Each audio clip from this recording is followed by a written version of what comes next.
الحمد لله نحمده ونستعينه ونستغفره ونعوذ بالله من شرور أنفسنا ومن سيئات أعمالنا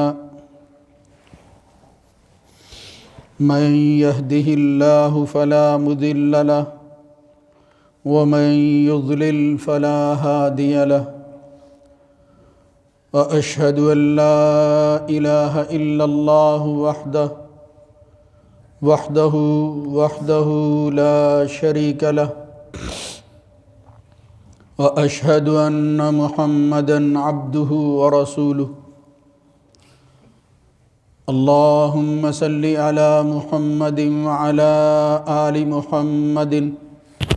كما صليت على إبراهيم وعلى آل إبراهيم إنك حميد مجيد اللهم بارك على محمد وعلى آل محمد كما باركت على إبراهيم وعلى آل إبراهيم في العالمين إنك حميد مجيد أما بعد فإن خير الحديث كتاب الله وخير الهدى هدى محمد صلى الله عليه وآله وسلم وشر الأمور محدثاتها وكل محدثة بدعة وكل بدعة ضلالة وكل ضلالة في النار رب أعوذ بك من همزات الشياطين من همزه ونفخه ونفثه يا أيها الذين آمنوا اتقوا الله حق تقاته ولا تموتن إلا وأنتم مسلمون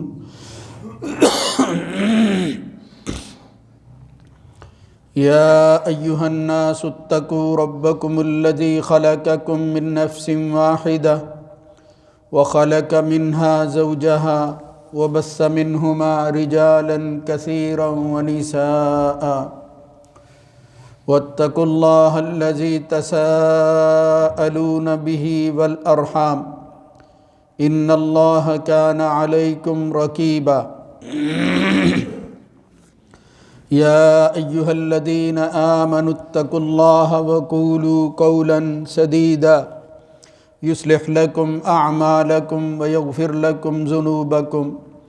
ومن يطع الله ورسوله فقد فاز فوزا عظيما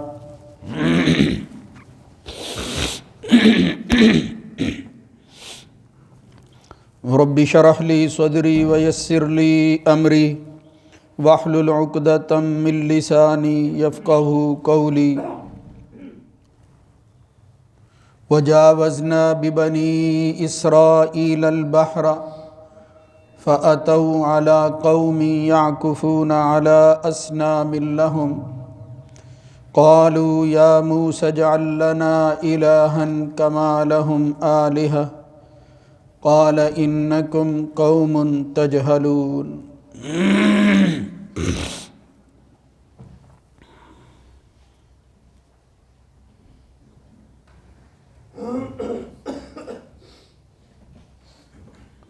اور ہم نے بنی اسرائیل کو سمندر میں سے گزار دیا تو جب وہ ایک قوم کے پاس سے گزرے جو اپنے بتوں پر تکیہ کیے ہوئے اعتکاف کر بیٹھے تھے تو وہ کہنے لگے اے موسیٰ ہمارے لیے بھی ایک الہ مقرر کر دیجئے جس طرح ان کے الہ ہیں۔ تو موسیٰ علیہ السلام کہنے لگے بلا شبہ تم ایسے لوگ ہو، ایسی قوم ہو جو جہالت سے کام لے رہے ہیں۔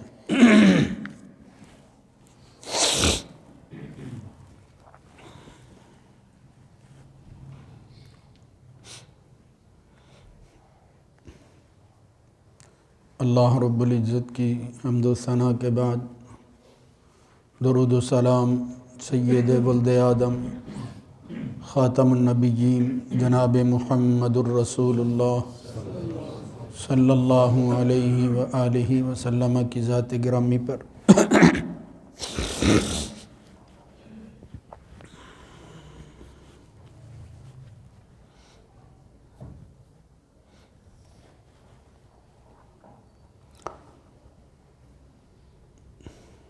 انسان کی عمومی دینی زندگی میں ایک سوال عام طور پر ذہن میں آتا ہے اور بعض دفعہ وہ شدت اختیار کر جاتا ہے،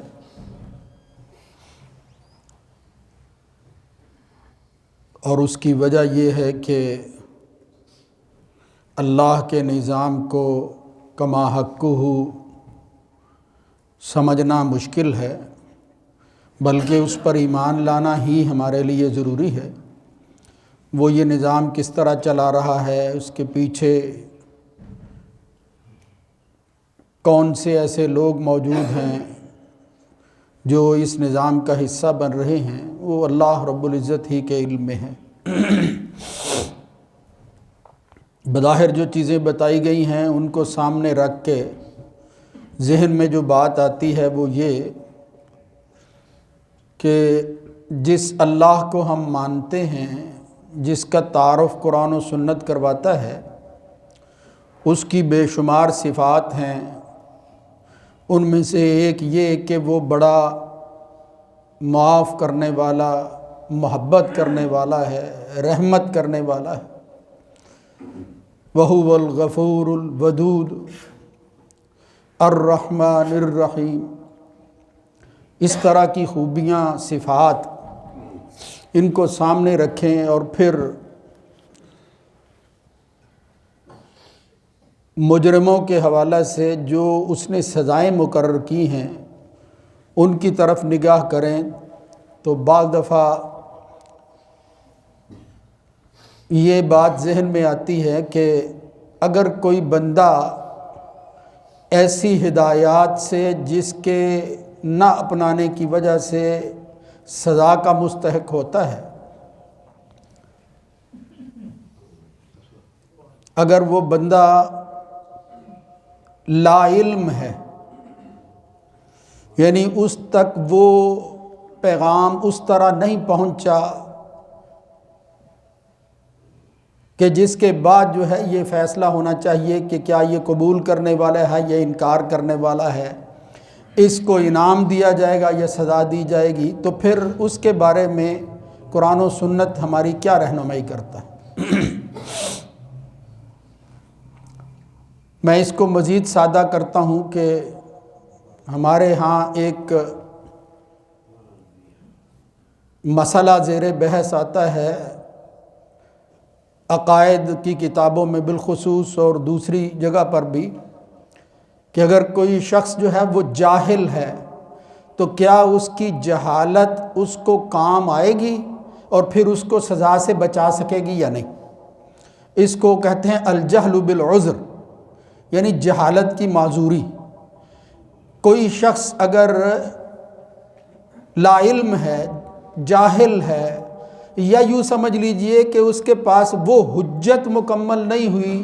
کہ جس کے بعد اللہ تعالیٰ جو ہے وہ پھر فیصلہ کرتا ہے، تو اس کا کیا حکم ہے۔ مزید اس کو سمجھیں کہ دنیا کا کوئی ایسا خطہ ہے جہاں مسلمان آباد نہیں ہیں، جنگلوں کا علاقہ ہے، افریقی کوئی ملک ہے، وہاں اسلام جن لوگوں کے ذریعے پہنچنا ہے وہ بھی نہیں پہنچ سکے، وہ بے خبر سا ہے،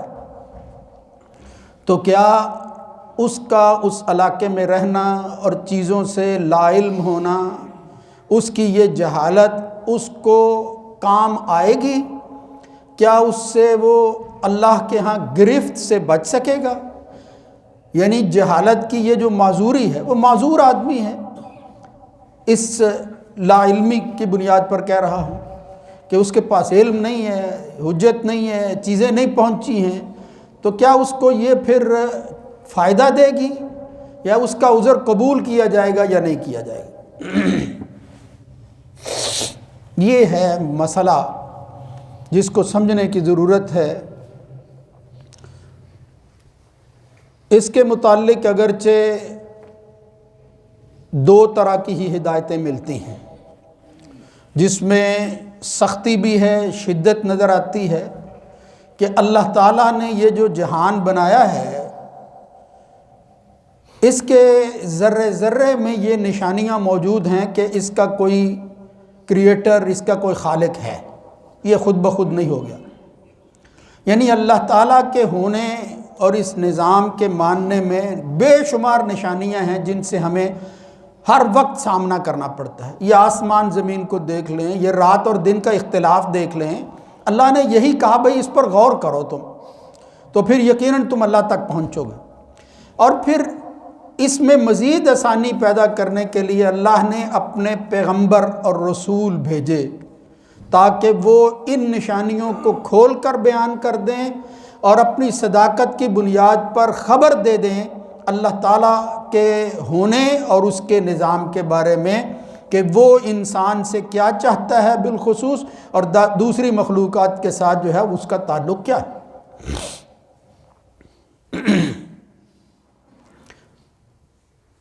یہ جو نشانیاں ہیں جو کسی کے ہونے پر دلالت کرتی ہیں، ان کو پہنچانا وہ پیغمبروں کی پہلی اور پھر اس کے بعد پیغمبروں کے ماننے والوں کی ذمہ داری ہے۔ یعنی یہ لوگ پابند ہیں اس بات کے کہ اللہ کا پیغام جو اس کی طرف سے ان لوگوں کو دیا جا رہا ہے وہ دوسروں تک پہنچائیں۔ نبی کریم صلی اللہ علیہ وسلم کو براہ راست مخاطب کر کے کہا، یا ایھا النبی یا ایھا الرسول بلغ ما انزل الیک من ربک وَإِن لَمْ تَفْعَلْ فَمَا بَلَّغْتَ رِسَالَتَهُ۔ یہ جو کچھ آپ کے پاس آ رہا ہے اس کو آگے پہنچانا آپ کی ذمہ داری ہے، اگر نہیں ایسا کریں گے فَمَا بَلَّغْتَ رِسَالَتَهُ، آپ نے حق کے رسالت ادا نہیں کیا۔ رسول تو ہیں لیکن آپ نے اپنی ذمہ داری پوری نہیں کی۔ اسی طرح بے شمار دوسرے پیغمبر ہیں، وہ بھی یہی بات کہتے رہے، قال انما العلم عند اللہ وابلغکم ما ارسلت به، جو چیز میرے اوپر نازل کی گئی، میرے طرف بھیجی گئی ہے، میں اس کو تمہارے تک پہنچانے والا ہوں۔ تو اس سے کیا معلوم ہوا کہ پیغمبر اپنی ذمہ داری کو پورا کرتے ہوئے حجت مکمل کرتے ہیں۔ یعنی جب کسی کیس کا فیصلہ ہو تو اس سے پہلے ایسی پوزیشن اور ایسی صورتحال پیدا کرنا بہت ضروری ہے کہ جس کے بنیاد پر بعد کا فیصلہ ہو سکے۔ اللہ تعالیٰ جو فیصلہ کرتا ہے اس سے پہلے ایسے حالات جب پیدا کرتا ہے وہ پیغمبروں کے ذریعے اور اس کے ماننے والوں کے ذریعے، اس کو کہتے ہیں اتمام حجت۔ اتمام حجت یا اتمام قیام حجت، حجت کا قائم ہو جانا کہ اس کے بعد گنجائش کوئی نہیں ہے کہ کوئی شخص اس کا انکار کر سکے، بات ان تک پہنچ گئی ہے۔ جہاں تک اجتماع اور قوموں کا تعلق ہے، آپ اللہ تعالیٰ کے بارے میں، اس کے اس نظام کے بارے میں، اس کے عدل و انصاف کے حوالہ سے، اس کی جزا اور سزا کے حوالہ سے لوگوں کو بتاتے رہیں۔ اور جہاں مسلمان آباد ہوتے ہیں وہاں یہ کوئی چیز مخفی نہیں ہوتی، ہر آدمی کو پتہ ہوتا ہے، باخبر ہوتا ہے، مسجدیں بنی ہوتی ہیں، اللہ کی طرف جانے والے لوگ موجود ہوتے ہیں، وعظ و تبلیغ کا سلسلہ جو ہے وہ چل رہا ہوتا ہے، یعنی جگہ جگہ اس کے لیے آسائشیں ہیں، اس بات کو سمجھنے میں کوئی مشکل نہیں ہوتی۔ لیکن جس علاقے کے اندر ایسا ماحول نہ ہو وہاں مشکل ضرور ہوتی ہے۔ تو اس لیے بعض لوگ کہتے ہیں کہ انسان کو اللہ نے جو عقل دی ہے اس کا تقاضا یہ ہے کہ اگر کوئی اس کے پاس پیغام پہنچانے والا موجود نہیں ہے، کوئی اس تک بات نہیں پہنچا سکا، پھر بھی عقل کا تقاضا یہ ہے کہ وہ اللہ کو پہچانے اور اس کے ساتھ وہی سلوک کیا جائے جو دوسرے لوگوں کے ساتھ جن تک وہ حجت پہنچ چکی ہے، وہ اس کے مطابق جو اللہ فیصلہ کرے گا ان کے لیے، ان کے بارے میں بھی اللہ فیصلہ کرے گا۔ اس لیے کہ اللہ نے عقل جیسی نعمت دی تھی، غور و فکر کیوں نہیں کیا جہان کی چیزوں کو دیکھ کر؟ مگر اس جہل بالعذر کے حوالہ سے، جس طرح ہم کہتے ہیں کہ اگر کسی شخص کو کسی سزا سے بچانا ہو اور پھر کوئی شک والی چیز بھی موجود ہو تو اس شک کا فائدہ بھی اس ملزم کو دینا چاہیے. بینیفٹ آف ڈاؤٹ جسے ہم اپنی زبان کے اندر عدالتوں میں یا ویسے عمومی زندگی میں کرتے ہیں کہ اس میں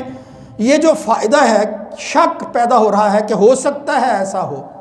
یعنی جس کی بنیاد پر آپ اس کو سزا دے رہے ہیں ہو سکتا ہے کہ وہ اس سزا سے جو ہے وہ اس وجہ سے بچ جائے، لہذا یہ جو شک والی چیز ہے اس کا فائدہ ملزم کو دینا چاہیے. بالکل اسی طرح اگر کوئی ایسا بندہ ہے تو شریعت اسلامیہ کے اندر بھی یہ شک کا فائدہ اسے دیا جانا چاہیے.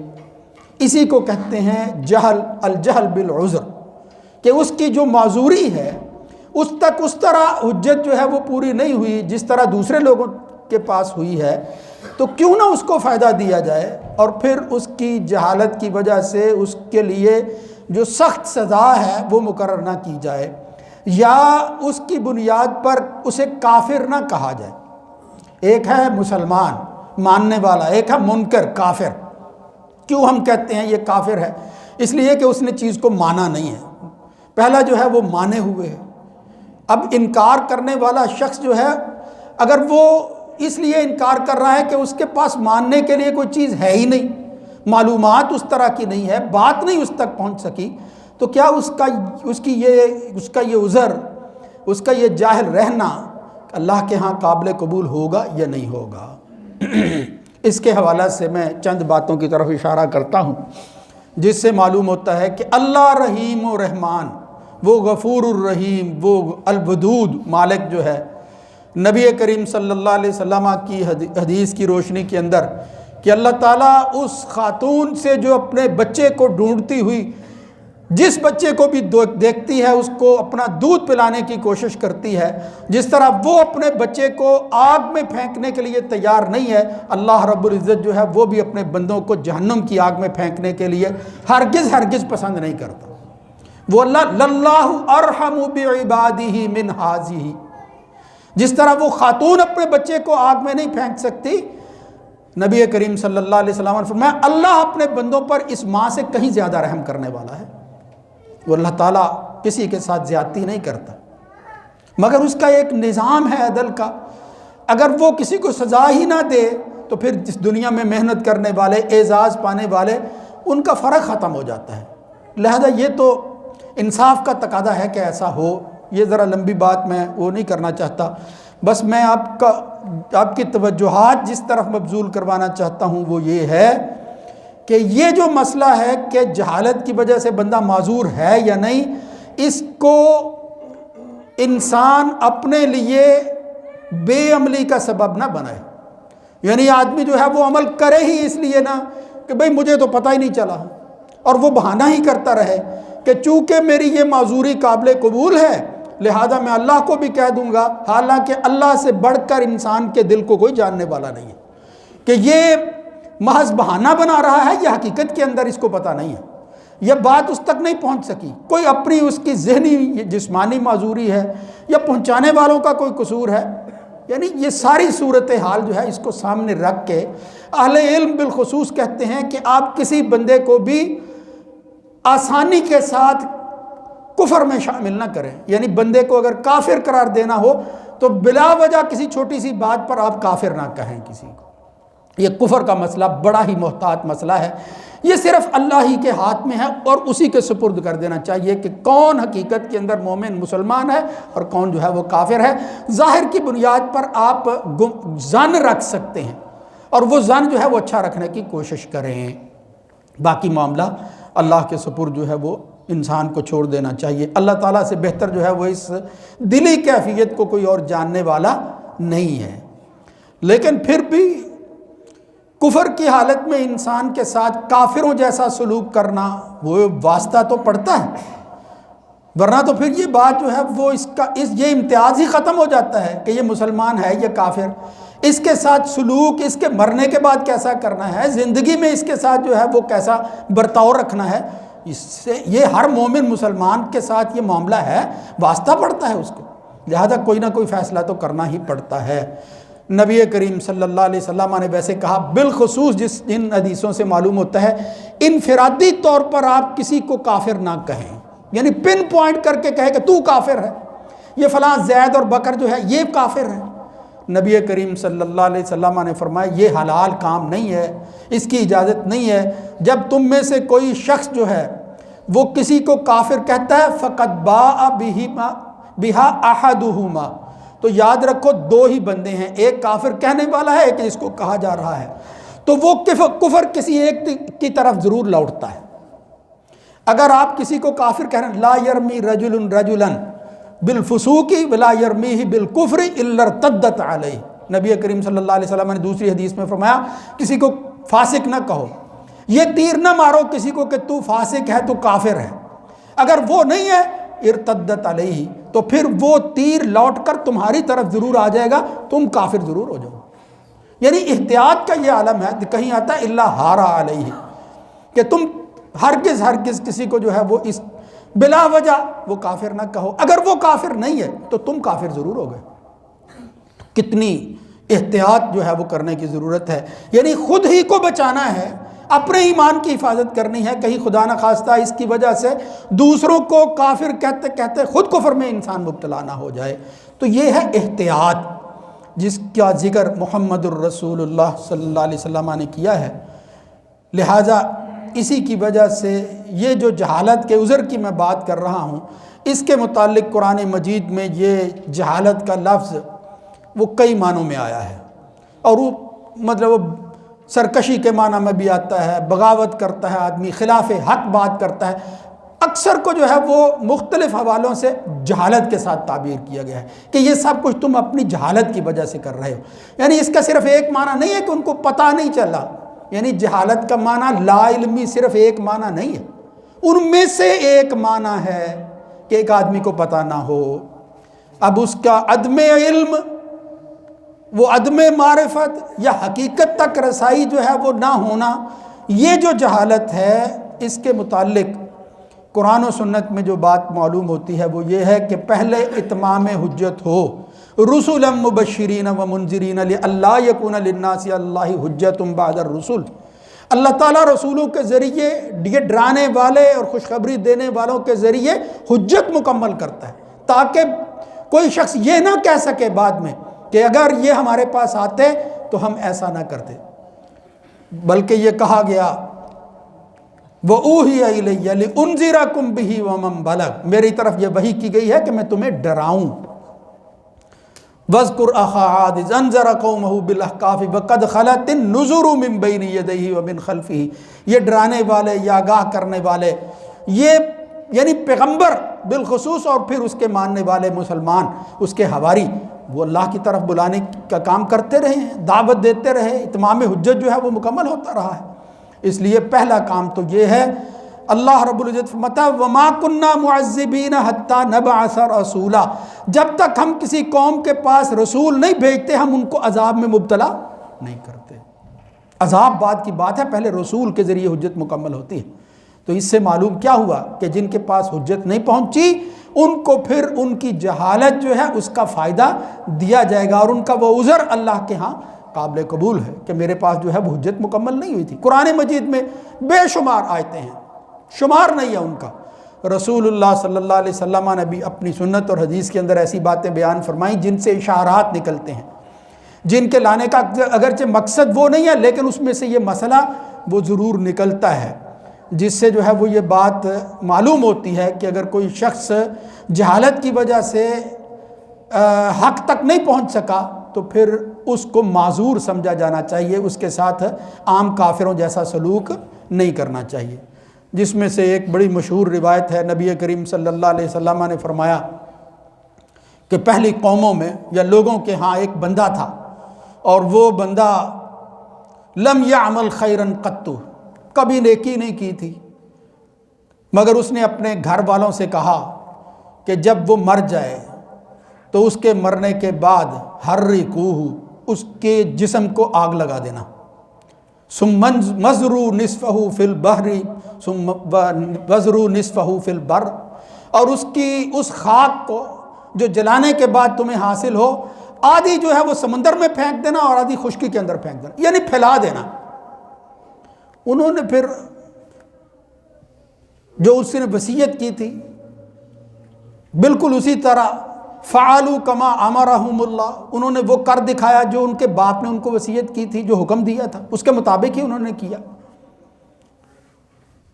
اب پھر اللہ رب العزت جو ہر چیز کو جانتا ہے، اس نے جو ہے وہ ایک مثال قائم کرنی تھی۔ اللہ کی رحمت کا جو ہے وہ ایک اظہار اس واقعے کے اندر، اس حدیث اور سنت کے اندر ہوتا ہے کہ وہ مالک کتنا مہربان ہے اور کس طرح وہ انسانوں کو چھوٹ دیتا ہے، کسی کے ساتھ جو ہے وہ ہرگز زیادتی نہیں کرتا۔ یہ انسان ہی ہے جو حد سے تجاوز کر جاتا ہے اور اس کو بھول جاتا ہے۔ ورنہ فرمایا پھر اللہ تعالیٰ نے جو ہے حکم دیا فجمع اللہ البحر ما فیہ، کہ اے سمندر جہاں کہیں اس بندے کی وہ راکھ جو ہے وہ تیرے اندر موجود ہے اس کو اکٹھا کر لے، اور اسی طرح خشکی کو بھی حکم دیا، دونوں نے اکٹھا کیا، اور پھر اللہ نے اس کو دوبارہ اسی طرح بحال کر دیا جس طرح مرنے سے پہلے تھا۔ وہ اکٹھا کیا اللہ نے سمندر میں سے بھی اور خشکی میں سے، اور پھر کہا، اس سے پوچھا لما فعلت ھذا، اے اللہ کے بندے تو بتا تو نے یہ سارا کچھ کیوں کیا ہے؟ تو وہ بول پڑا، وہ کہتا ہے کہ یا اللہ میں نے یہ کہا تھا کہ میں جس طرح کی کرتوتیں رکھتا ہوں اگر اللہ نے مجھے پکڑ لیا نا تو پھر لا يعذبہ احدا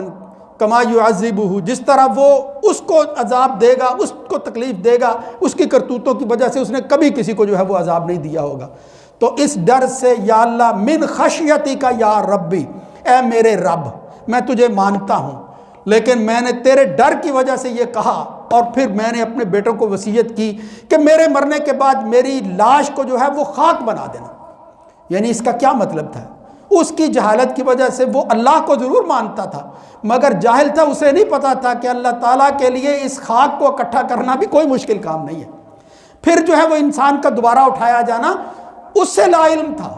اور اپنی اس جہالت کی وجہ سے اس نے یہ اللہ کے بارے میں گمان کر لیا اور سوچ لیا کہ میں اللہ سے بچنے کے لیے یہی ایک صورت اختیار کر سکتا ہوں کہ میرا جسم ہی ختم کر دیا جائے، مگر اللہ تعالیٰ نے اس کو اکٹھا کر لیا۔ حدیث کے اندر آتا ہے جب اس نے کہا یا اللہ تیرے خوف اور خشیت کی وجہ سے یہ سب کچھ میں نے کیا تھا، اللہ مہربان کہتا ہے کہ اگر تجھے یہ معلوم ہے کہ میں جو ہے وہ ایسی ہستی ہوں کہ جس سے تو ڈرتا ہے کہ میں کسی کو سزا بھی دے سکتا ہوں، تو جاؤ میں اپنی مہربانی کے ساتھ تیرے گناہوں کو معاف کر کے بخش دیتا ہوں۔ اللہ رب العزت اس کو فغفر لہ، معاف کر دیتا ہے۔ اہل علم جو ہے ابن بطال، شیخ الاسلام ابن تیمیہ، ابن حزم کہتے ہیں یہ معذور آدمی تھا، اللہ کو مانتا تھا، اس کے عذاب سے ڈرتا تھا، اس کو پتا تھا کوئی خدا ہے، کوئی رب ہے کہ جس کے حدود میرے گناہگار کو پیش ہونا ہے، اسی لیے اس نے ڈر کی وجہ سے کہا کہ یہ میں طریقہ اختیار کرتا ہوں بچ جاؤں گا۔ یعنی اللہ کے بارے میں اس طرح کا یقین، یہ ساری معلومات اس کو نہیں تھی، تو وہ جاہل تھا اس جہالت کی وجہ سے، ورنہ اس نے تو یہ کہا، اس نے عمل تو ایسا ہی کیا کہ اللہ کچھ نہیں کر سکتا، یہ میری خاک کو کیسے اکٹھا کر لے گا، کیسے مجھے اٹھا لے گا، یہ کفر تھا، کفر، یعنی یہ تو حالت کفر تھی جو اس نے اختیار کی، مگر وہ جاہل تھا، اسے پتہ نہیں تھا اس بات کا، تو اپنی اس جہالت کی وجہ سے اللہ رب العزت نے اس کو کافروں میں شمار نہیں کیا بلکہ اس کو معاف کر دیا ہے۔ اس سے معلوم ہوتا ہے کہ جہالت کا عذر اللہ کے ہاں قابل قبول ہو جاتا ہے۔ ایک اور جو ہے وہ روایت میں آپ حضرات کے سامنے پیش کرتا ہوں جو اس آیت کے حوالہ سے محمد الرسول اللہ صلی اللہ علیہ وسلم نے بیان کی۔ اصحاب کہتے ہیں کہ جب ہم خرجنا مع رسول اللہ صلی اللہ علیہ وسلم الی غزوۃ حنین مر بشجرۃ للمشرکین، ہم رسول اللہ صلی اللہ علیہ وسلم کے ساتھ جو ہے وہ غزوہ حنین میں، فتح مکہ کے بعد جو غزوہ ہوا، غزوہ حنین نکلے،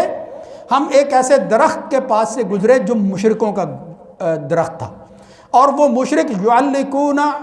علیہا اسلحتہم،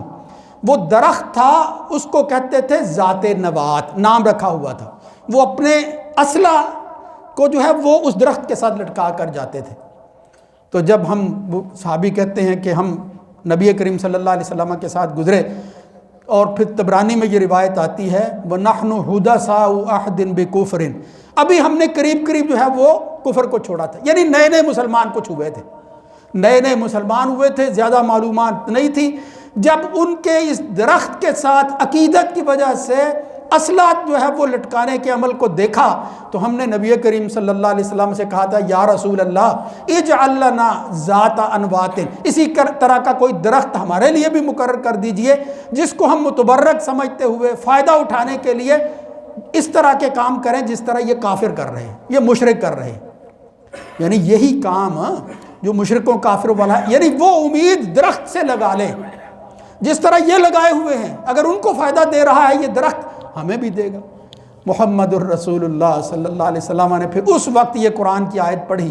کہا تم بالکل قوم موسیٰ کی طرح کہہ رہے ہو جنہوں نے کہا تھا اجعل لنا الہا کما لہم آلہہ۔ کہاں سے جو ہے وہ موسیٰ علیہ السلام اس غلام قوم کو لے کر آئے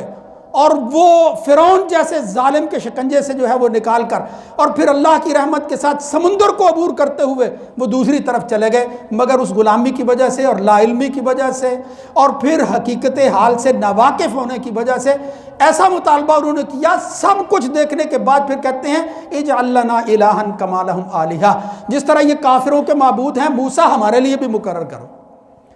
تو موسیٰ علیہ السلام نے اس وقت کیا کہا تھا؟ انکم قوم تجہلون، ہو تو تم میرے ساتھی، میرے ماننے والے، میرے ساتھ آ گئے ہو، مگر ہے تمہارے اندر جہالت ہے، اس جہالت کی وجہ سے تمہیں پہچان ہی نہیں ہے، اللہ تعالیٰ کو نہیں جانتے۔ یہ مالک ہی تھا جو تمہیں سمندر میں سے جو ہے وہ اس طرح لے آیا کہ تمہارا بال تک جو ہے وہ بھی نہیں ہوا۔ یہ کون جو ہے وہ بہتے سمندر میں سے نکال کر باہر لے آیا ہے، اسی پر غور کر لیتے، لیکن نہیں ہو سکا۔ تو یہ روایت کیا بتاتی ہے؟ رسول اللہ صلی اللہ علیہ وسلم نے فرمایا قوم موسیٰ کی طرح تم یہ بات کر رہے ہو،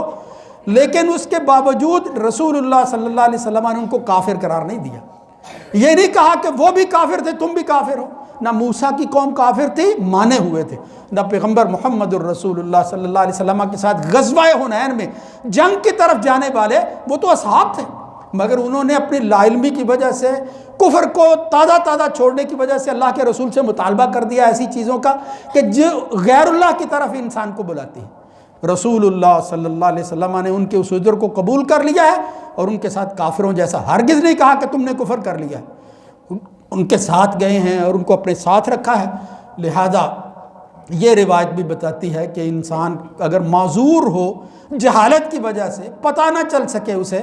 اور تو اللہ تعالیٰ جو ہے وہ پھر بندے کے عذر کو قبول کر لیتا ہے۔ اور بھی کئی روایتیں ہیں، کئی ایسے دلائل ہیں جن سے ثابت کیا جا سکتا ہے کہ انسان جو ہے وہ اگر لا علم ہو،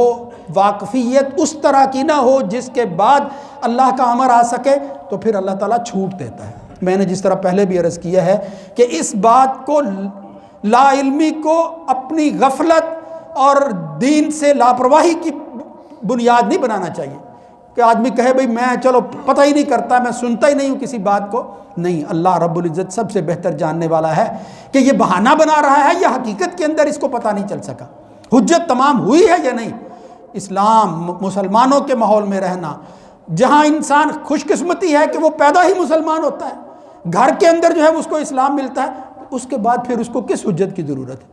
وہ علاقے جہاں کافر ہیں، کفر ہے، یا دور دراز جنگلوں کے علاقے ہیں، اگر اب بھی کہیں کوئی موجود ہے تو پھر یہ دلائل، یہ قرآن و سنت کی نشانیاں بتاتی ہیں کہ اللہ رب العزت کسی کے ساتھ زیادتی کرنے والا نہیں ہے۔ اللہ کا فیصلہ حق پر ہوتا ہے،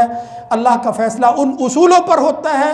جو اصول اس نے خود قائم کیے ہیں، وہ اپنے اصولوں کی کبھی مخالفت نہیں کرتا۔ اللہ رب العزت اس مسئلے کو سمجھنے کی توفیق نصیب فرمائے اور ہمیں ایسا ماحول میسر فرمائے کہ جس ہم خدا کو پہچان سکیں، جس کے ذریعے یہ حجت تمام ہو سکے ہمارے اوپر، اور ہمیں اللہ تعالیٰ شرح صدر نصیب فرمائے اور ہم ایمان کی زندگی گزاریں، اسلام پر جئیں اور اسی پر جو ہے وہ ہمارا خاتمہ ہو۔ اقول قولی ھذا استغفر اللہ لی و لکم۔